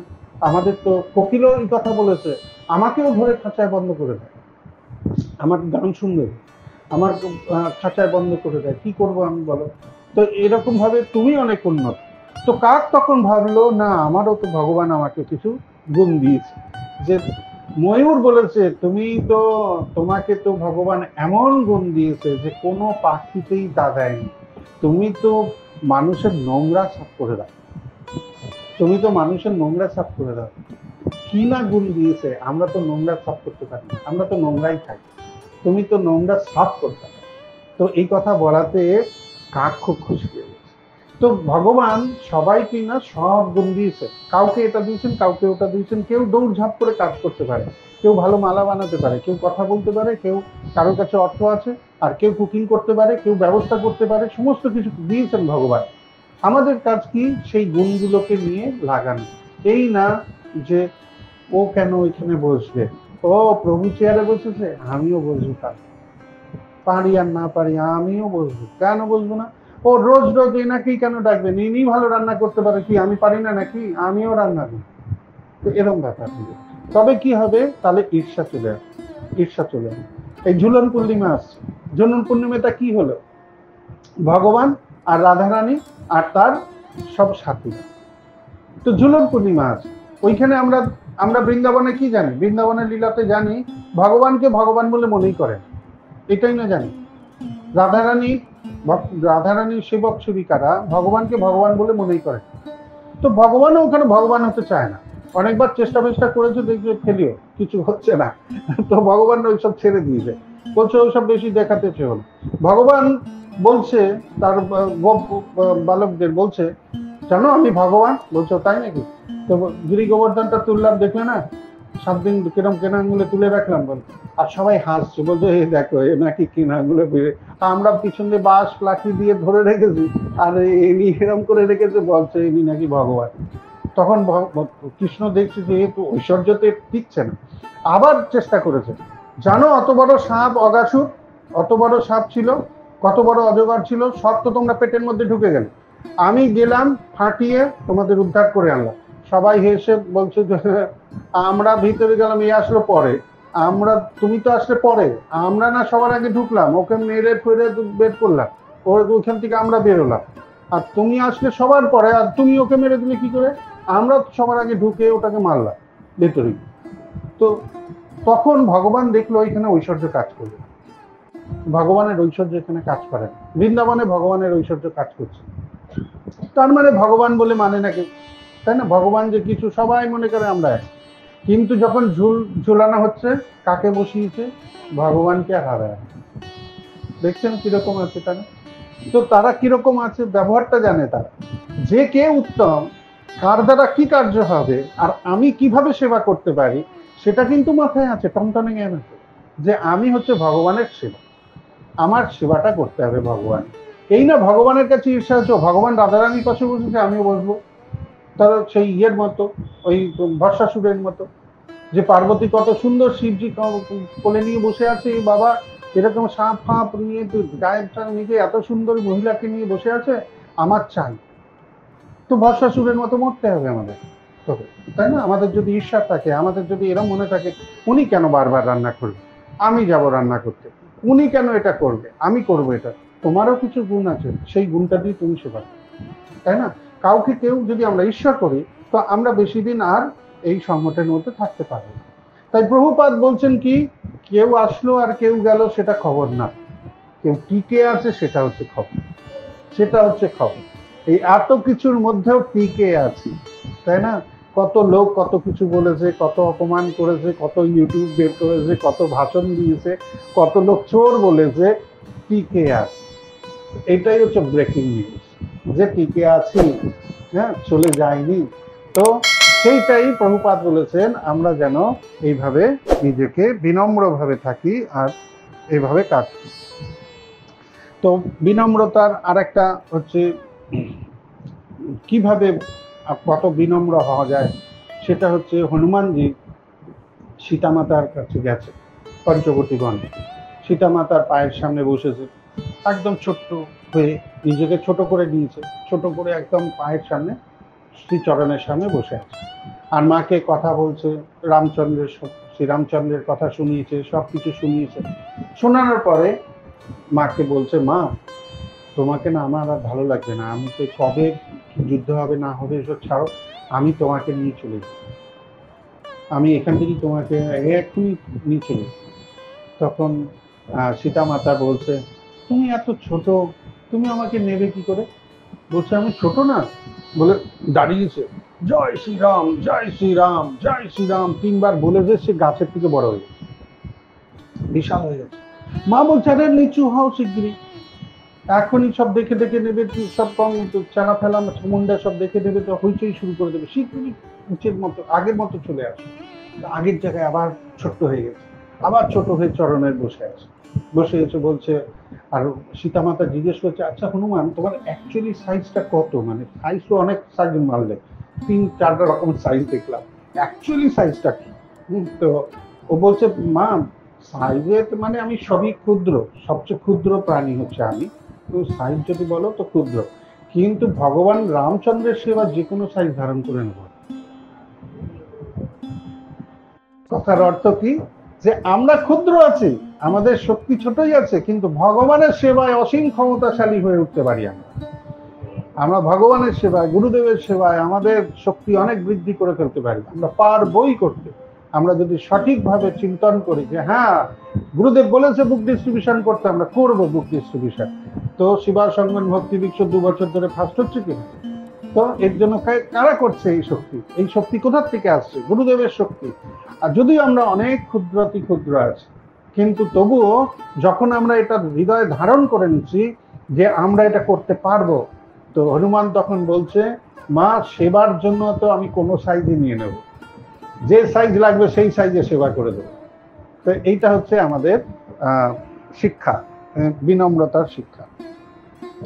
তো এইভাবে যখন আরেকবার কি হয়েছিল, গর্গমুনি ব্রহ্মানন্দ প্রভু ছিল প্রভুপাদের একজন শিষ্য। প্রভুপাদ এক জায়গায় বসে প্রবচন করছিলেন লন্ডনে। ব্রহ্মানন্দ প্রভু বললেন যে প্রভুপাদ, আপনি তো সব জায়গায় প্রচার করেছেন, তো আচ্ছা পাকিস্তানে কি প্রচার হচ্ছে প্রভুপাদ? তো ব্রহ্মানন্দ প্রভুর কথা শুনে প্রভুপাদ চারপাশে তমাল কৃষ্ণ প্রভু আরো সব মহারাজরা সব ছিলেন, তাদের জিজ্ঞেস করছে যে আচ্ছা আমরা কি পাকিস্তানে প্রচার করছি? তো সবাই বললো না প্রভুপাদ আমরা করছি। প্রভুপাদ ওইখানেই বলছেন আমার শিষ্য ব্রহ্মানন্দ তিনি পাকিস্তানে প্রচারে যাবেন। দেখুন ওইখানেই বলে দিস, এর আগের থেকে কিছু বলেনি যে ব্রহ্মানন্দ তোমাকে পাকিস্তান যেতে হবে, জামা কাপড় বেডিং ফেডিং সব ঠিকঠাক করে নাও, কিছু বলেনি, প্লেনের টিকিট কাটো, কিছু বলেনি। ওইখানেই বলে দিলে ব্রহ্মানন্দ চলে যাবে। আর ব্রহ্মানন্দ কিরকম আছে তা চাঁদ করে গেল, পরের দিনই টিকিট কেটে পাকিস্তান। কোন সময় যাচ্ছে? 1971 সালে, সবে যুদ্ধ শেষ হয়েছে। 71-72 যুদ্ধ হয়েছিল না, সবে যুদ্ধের সময় 71-72 73 হয়তো হবে, তো যুদ্ধ শেষ হয়েছে। পাকিস্তান যদি হেরে গেছে, কিন্তু হারলে কি হবে? একটা তো বিদ্বেষ ভাব তো থাকবে, হিন্দু বিদ্বেষ থাকবে না? হেরে গেছে তো হেরে গেছে, কি অসুবিধা? কিন্তু ওই সময় উনি পাকিস্তানে পৌঁছে গেছেন, আর পাকিস্তানে পৌঁছে গিয়ে উনি হরিনাম কীর্তন শুরু করে দিয়েছেন। কিছু হিন্দু ফিন্দুকে জোগাড় করে তিনি হরিনাম কীর্তন শুরু করে দিয়েছেন। এইবার কি হয়েছে, ওনার গায়ে পচা ডিম ছুঁড়ে মেরেছে, পচা টমেটো ছুঁড়ে মেরেছে, আরো কিছু জুতো পুতো সব ছুঁড়ে মেরেছে ওনাকে, কত কিছু করেছে। উনি চালিয়ে যাচ্ছে, দেখছে শুনছে না। তারপরে একদিন ওনাকে লোকালয়ের বাইরে ওনাকে ধরেছে, ধরে দুজন ধরে পুরো মাথার মধ্যে রিভলভার ঠেকিয়ে দিয়েছে, এখানটা ঠেকিয়ে দিয়ে বলছে যে তোমার যা কিছু চাওয়ার খাওয়ার শেষ চাওয়ার ইচ্ছা বলে দাও। তো উনি জানেন যে আর কোনো পথ নেই, আমাকে এটা মেরেই দেবে। তখন উনি হাত জোর করে চোখটা বন্ধ করে সবার আগে প্রভুপাদের প্রণাম মন্ত্র বলেছেন, তারপরে জয় শ্রীকৃষ্ণ চৈতন্য প্রভু নিত্যানন্দ, তারপরে বলেছেন হরে কৃষ্ণ কৃষ্ণ কৃষ্ণ হরে হরে, এই বলে উনি প্রার্থনা করেছেন। তো চোখ খুলে দেখছে বেঁচে আছে, বেঁচে আছে, তাকিয়েছে, দেখছে দূরে দাঁড়িয়ে আছে ওরা দূরে দাঁড়িয়ে আছে, বলছে মানলাম না, ছেড়ে দিলাম, তুমি ইমিডিয়েট দেশ ছাড়ো, নাহলে কিন্তু তোমার মেরে দেবো, এই কথা বলি। ব্রহ্মানন্দ প্রভু তখনই প্রভুপাদকে মেল করার পরে প্রভুপাদ সঙ্গে সঙ্গে বললে তুমি আর এক মুহূর্ত থাকবে না, তুমি যে কোনো অবস্থায় তুমি আমার কাছে ফিরে চলে আসো। তো ব্রহ্মানন্দ প্রভু ফিরে চলে আসলেন। উনি ফিরে চলে আসলেন, চলে আসার পরেই 2 দিন পরেই প্রভুপাদ ওনাকে বলছে ব্রহ্মানন্দ পাকিস্তানে হলো না, তো আফ্রিকাও তো শুনছে হচ্ছে না, তো তুমি আফ্রিকায় চলে যাও। তো ব্রহ্মানন্দ প্রভু আফ্রিকায় চলে যাও, তো আফ্রিকায় গিয়ে প্রচার করা শুরু করে। তো এটা হচ্ছে গুরুদেব, মানে বলতে এটা আমরা এটার দৃষ্টান্ত। আমাদের মধ্যে কি শক্তি আছে না আছে সেটা হয়তো আমরা জানি না, আমাদের মধ্যে আদৌ কি শক্তি আছে কি না আছে আমরা এটা বুঝতে পারি, কিন্তু গুরুদেব বুঝতে পারেন যে এর মধ্যে কি শক্তি আছে আর কি শক্তি দিয়ে কাজ করানো যায় এখানে। তাই ছোট ছোট ব্যক্তিকেও, মানে কোন অযোগ্যতম ব্যক্তিদেরও গুরুদেব এমন সেবা দিয়ে দেবে তাদের যোগ্যতা বাড়িয়ে দেবে, এরকম করে দেয়। তা ওনাদের মধ্যে এই শক্তি আছে, যে দেখার মতো শক্তি আছে যে এর মধ্যে কি শক্তি আছে, সে কি কার্য করতে পারে। তো এইভাবে শিল প্রভুপাদ সারা পৃথিবীতে হরিনাম প্রচার শুরু করে দিয়েছে। এইভাবে আমরা দেখতে পাই বিনম্রের পাঠ হচ্ছে আমরা দিলাম, এতক্ষণ ধরে আমাদের ইন্দ্রিয় বেগ সম্বন্ধেও বিনম্রতা আছে। তো একবার একদম অন্তিমে আমরা যাচ্ছি। তো অন্তিমে হচ্ছে আমাদের মনে রাখতে হবে যে আমরা যেন ধনে পাতা না হই। ধনে পাতা হলে চলবে। ধনে পাতা জানেন ধনে পাতা কি? কিসে দেন ধনে পাতা? রান্নার উপরে ছড়িয়ে দেন, ঠিক আছে? রান্নার উপরে ছড়িয়ে দিলে ধনে পাতা রান্নার উপর দেখনে वाला বৈষ্ণব না। ধনে পাতা মানে দেখনে वाला। হ্যাঁ, উপরে ধনে পাতা ছিটাক দিয়া হয়, হ্যাঁ, খুব আনন্দ। ধনে পাতার ওই রকম বৈষ্ণব যদি না হয়, কারণ উপরেই ওকে দেখা যাবে, নিচে যদি হাতাটা ঢুকাবেন ধনে পাতা নেই। কিন্তু যদি নুন থাকে, নুন দেবেন, নুন উপরেও পাবেন, নিচেও পাবেন, ভেতরেও পাবেন। নুন কি করে? ওর মধ্যে প্রবেশ করে যায়, সবজির মধ্যে প্রবেশ করে যায়, নিজেকে ওর মধ্যে ঢুকিয়ে দেয়। তাই আপনি আলু খান, পেঁপে খান, আর যাই খান, ওই সবজির থেকে নুন সবার মধ্যে প্রবেশ করে আছে। কিন্তু ধনে পাতা উপরে ভেসে আছে, ধনে পাতা উপরে ভেসে আছে, খালি নাড়াবেন ও দৌড়বে। তো ওই রকম বৈষ্ণব হতে না বলেছে। তো আমরা যেন ভক্তির মধ্যে প্রবেশ করি, আমরা দেখনেওয়ালা বৈষ্ণব না। উপরে ছড়িয়ে দেবো, খালি প্রোগ্রামেই দেখা যাবে সাটুং সাটুং করে একদম সুন্দর, একদম মেপে ঝেপে আসবে, প্রোগ্রামে দেখা যাবে, আর কোথাও দেখা যাবে না। ও হচ্ছে ধনে পাতা ওটা।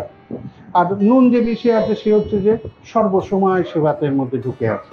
তো আমাদের বৈষ্ণব হতে হবে সেরকম যে আমরা যেন নুনের মতো সমস্ত জায়গায় ঢুকে পড়তে পারি। তো যখন আমরা ভক্তির ভিতরে প্রবেশ করব, তখনই আমরা ভক্তির থেকে আনন্দ প্রাপ্ত করতে পারবো। আর না হলে কিন্তু আমরা ভক্তির থেকে আনন্দ পাবো না। এই জড়জগতের মানুষ যে জড়জগৎ ছেড়ে আসছে না কেন? এই জড়জগতের মধ্যে প্রবেশ করে আছে বলে জড়জগৎ থেকে বেরোতে পারছে না। ওরা জানছে, ওরা কি চোখে দেখছে না হরিনাম হচ্ছে, এত কিছু হচ্ছে, ইউটিউব খুললেই সমস্ত কত কিছু মহারাজদের প্রবচন আসছে, ওরা কি জানছে না? সরিয়ে দিচ্ছে, সরিয়ে দিচ্ছে। দেখছে মহারাজদের প্রবচন আসছে, বরিষ্ঠ ভক্তদের প্রবচন আসছে, সরিয়ে দিচ্ছে, সরিয়ে দিচ্ছে। ও শর্ট ফিল্ম দেখছে, কোথাও নাচছে, কোথাও খেলছে, কোথাও আইপিএল হচ্ছে, ওইগুলো দেখছে, ওই ফিল্মটা দেখছে। কিন্তু ওর পাশে সাধু সন্তদের শর্ট ফিল্ম আছে, যেখানে তারা বক্তব্য রাখছে, নিজের অ্যাক্টিভিটিস করছে, কেউ আরতি করছে, কোথাও ভগবানকে দেখানো হচ্ছে, ইত্যাদি ইত্যাদি আছে, সেগুলো দেখছেন, সেগুলো দেখছেন শর্ট ফিল্ম, সেই শর্ট ফিল্ম দেখছেন। তো এই কারণে বুঝতে হবে যে তারা জড়জগতের মধ্যে প্রবেশ করে আছে, সেই জন্য জগতের মধ্যে যে আনন্দ, সেই আনন্দটাকে খুঁজে পাওয়ার জন্য ভিতরে প্রবেশ করে আছে। তো আমরাও ভক্তির আনন্দ পেতে গেলে আমাদের ভক্তির মধ্যে প্রবেশ করতে হবে। আমরা যদি ভক্তির মধ্যে প্রবেশ না করি, তবে কিন্তু আমরা এই ভক্তি জীবনে আনন্দ পাব না। তাই আমাদের সবসময় মনে রাখতে হবে, গুরুদেব বলেছেন যে এমন ভাবে সিস্টেম তৈরি করো, এমন ভাবে সিস্টেমটা তৈরি করো, সেই সিস্টেমটা এমন হয় যাতে আমাদের এই বয়সটা যেন সেবাতেই কেটে যায়। তাই যদি তোমার কাছে অ্যাক্টিভিটিস না থাকে, তো তুমি কিভাবে সেবা করবে? তাই একদিন মন্দিরে সেবা, একদিন কোথাও সেবা, একদিন কোনো ফেস্টিভ্যালের সেবা তো আমাদের এক সপ্তাহ বাঁচাতে পারবে না, মাসের পর মাস, বছরের পর বাঁচাতে পারবে না। কিন্তু ডেলি বেসিসের সেবা যদি আমাদের থাকে, এরম যদি কোনো প্রোগ্রামিং থাকে, এরম যদি কিছু থাকে যেখানে আমরা ডেলি বেসিসে অ্যাটেন্ড করতে পারবো, যেমন মালা সেবা ডেলি বেসিসে সবাই এক জায়গায় হচ্ছে, যেমন কুকিং সেবা, ভক্তদের প্রচার সেবাতে কুকিং বেসিসে মাতাজিরা সব এক জায়গায় আসছে, এক জায়গায় হচ্ছে, যেখানে ভক্তির প্রচার হচ্ছে সেখানে হচ্ছে। তো এরকম ভাবে যদি আমরা আরো প্রচারকে বৃদ্ধি করতে পারি, তখন কি হবে? আমাদের প্রচারের ফলে আমাদের এনগেজমেন্ট বাড়বে, আর এই এনগেজমেন্টটা যখন বাড়বে, তখন আমাদের ভক্তির মধ্যে এনগেজমেন্টটা বাড়বে। আর তখনই আমাদের আয়ুটা যেটা আছে সেটা তো ভক্তির সঙ্গে রাখতে হবে। তো এ তো না একটু করলাম ছেড়ে দিলাম, আয়ুটা তো আছে। যতদিন না শেষ নিঃশ্বাস ত্যাগ করছি, ততদিন যাতে ভক্তি করতে পারি, তার জন্য আমাদের একটা অ্যারেঞ্জমেন্ট করতে হবে। সেই জন্য প্রচারটাকে বৃদ্ধি করতে হবে। প্রচার যত বাড়বে, তত আপনার অ্যাক্টিভিটিস বাড়বে, দীক্ষিত ভক্তের অ্যাক্টিভিটিস বেড়ে যাবে। এখানে দেখতে হবে, ওখানে দেখতে হবে, সবসময় বিজি, অলওয়েজ বিজি। এই কিছু করতে করতেই দেখবেন ডিসেম্বর মাস চলে এসে, ও গীতা গীতা গীতা। এই যে আমাদের এখন চলে এসছে ভাদ্র পূর্ণিমা, ভাদ্র পূর্ণিমা গুরুদেব বলছে ভাদ্র পূর্ণিমার কত তোমার স্কোর হবে বলছে, চলে এসছে যে গুরু মহারাজ দেখছি কি হচ্ছে না হচ্ছে, বলছি সবাইকে। তো সেটা এইবার যারা যারা নিয়েছে, আমার তো মনে হয় তো 8-10টার মতো কাছাকাছি এসে গেছে, অনেকেই বলেছে 8-10টার মতো হয়ে গেছে। তো আশা করি আরো, কারণ আগের বছর আমরা 28টার মতো দিচ্ছি, তো এই বছর 8-10টার মতো হয়েছে। কিন্তু আমাদের প্রচারটাকে বাড়াতে, আমরা যদি আমাদের নিজের হয়ে গেছে তো আমরা অন্য কাউকে বলতে পারি, অন্য কাউকে দিতে পারি, অন্য কাউকে এইটা দিলে তাদের জীবনটা ভালো হবে। তো এইভাবে চৈতন্য চরিতামৃত আছে, কেউ যদি ভাগবতম না নিচ্ছে চৈতন্য চরিতামৃত নিতে পারে। তো এইভাবে আমরা যদি বুক প্রচারে থাকি তো আমরা আবার এঙ্গেজ হই, আমরা এঙ্গেজ হতে হতে হতে হতে এইবার ট্যুর চলে আসবে, ট্যুরের মধ্যে ঢুকে যাবো, আবার ট্যুর থেকে আসার পরেই আবার বুক ডিস্ট্রিবিউশনে লেগে যাবো, আবার কোনো সময় মতো জন্মাষ্টমী এসে যাবে, আবার আমাদের এই ফেস্টিভ্যাল আছে দীপদান এসে যাবে, একটার পর একটা ফেস্টিভ্যাল এসে যাবে, আর আমরা কি করবে সব সময়ের মধ্যে বিজি থাকবে, আর আমাদের সময়টা পাস হয়ে যাবে। আমাদের ভৌতিক জগতে আর সময় পাস হবে না, আমাদের আধ্যাত্মিক জগতে সময় পাস হবে। এইভাবে কি হবে, আমাদের ভক্তি বৃদ্ধি হবে। তাই সব সময় আমাদের প্রার্থনা থাকবে ভগবানের কাছে, এরম ভাবে প্রার্থনা সবাইকে আমরা করব গুরুদেবের চরণে, যে গুরুদেব শেষ নিঃশ্বাস ত্যাগ করা পর্যন্ত আমি যেন আপনার চরণ সেবায়, গুরু গোবিন্দের সেবায় ব্রত থাকতে পারি। এইভাবে যেন আমার থাকে, আর আমার মধ্যে যেন বিনম্র ভাব আসে। হ্যাঁ, আমি জানি অল্পতেই দুঃখী না হয়ে যাই, অল্পতেই বিরক্ত না হয়ে যায়, আমার মধ্যে সেই দৈন্যতা, সেই বিনম্রতা আপনি আমাকে প্রদান করুন, যার ফলে আমি আপনার চরণ সেবাটা ভালো করে করতে পারি। হরে কৃষ্ণ কৃষ্ণ কৃষ্ণ হরে হরে, হরে রাম রাম রাম হরে। Hey Krishna, if you like this video, please subscribe to our channel and hit the bell icon for more updates. Stay tuned. Hari Bol.